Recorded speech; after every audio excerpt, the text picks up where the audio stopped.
I do apologize for the shaky camera, but there's a few things going on I really want to point out. I've got some string bean here, or green beans, trimmed. The ends are all trimmed off. I've got some chicken browning off in my wok here, and I've got some water coming to a boil there. We're going to blanch the beans in there first, and then we're going to really get going. So that boiling water, no, it is not salted, just plain old water. It's going to go in with the beans, and I only want it in there for a couple minutes, just to soften it up a little bit, to make it cook faster once we start in the wok. And what you'll need to do is to sort of shock it after with some cold water. Now it is Canada, it is winter time, so the water out of the tap is cold enough for doing so.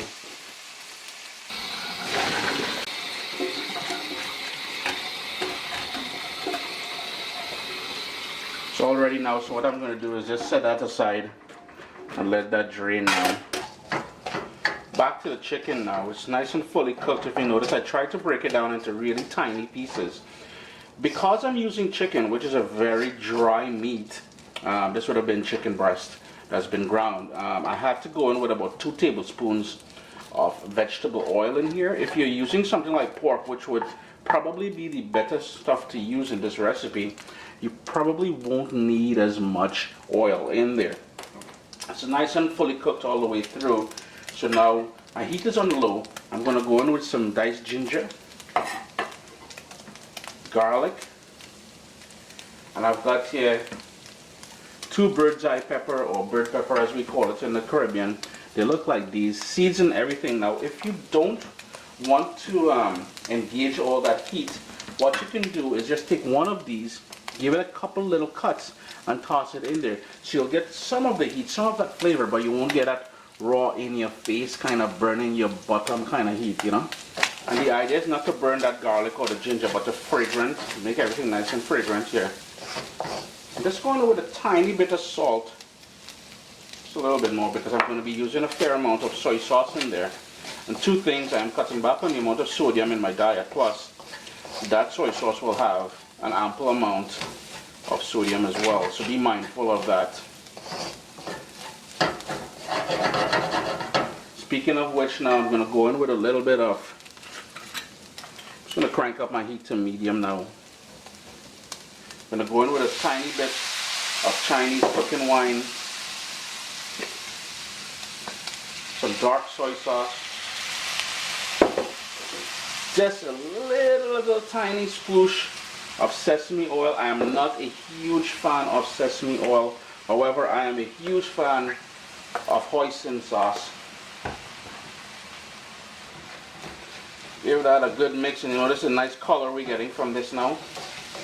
And that is exactly what we want. Nobody is trying to eat no pale chicken up in here. If it doesn't have color, Caribbean people think it's not fully cooked, just so you know. Before they're inviting us to your house, please tan that chicken or that pork or whatever it is you're serving us. Because if it's not tanned, we think it's raw.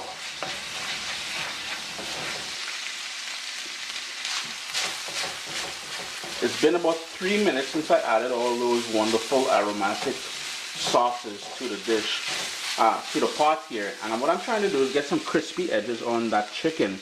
It will, it will give you a bit more flavor. Now, if you're wondering, and you're probably thinking, Chris, what kind of Chinese dish you're doing here? Here's the thing: if you don't know our history in the Caribbean, after slavery was over, indentured laborers from China and India were brought to the Caribbean, especially places like Trinidad and Tobago, Guyana, Cuba, Jamaica. So you will find Chinese and Indian dishes across the Caribbean quite naturally, because we've been doing it for about 150 to 175 years, right? There's a lot of history there.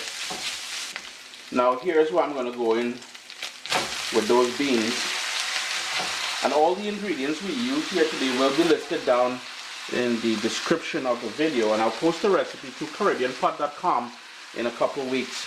Now, if you're not already following me on Instagram, you're truly missing out, because as I film these, I do stories and I engage the public, well, you guys, on Instagram. So on Instagram at caribbeanpot, you'll vibes it up, man, on there.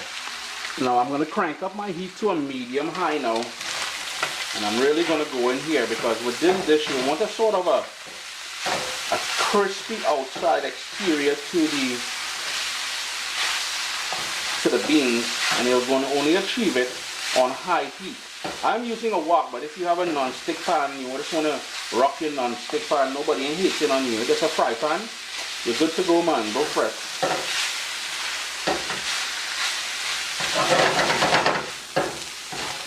And here's where you can personalize things. You can cook it a bit longer. You can stop it right now. It's been about 4 minutes since I added the beans to the pot here, but remember, we sort of parboiled them originally, right? Or you can continue cooking it, taste it for salt, and adjust it accordingly. Chris here, caribbeanpot.com. Always a pleasure to have you guys here in the kitchen with me. Leave comments down below. Remember to hit that thumbs up if you haven't already. Subscribe. Click on that subscribe button. Really appreciate it. I appreciate you guys watching. Make it a great day.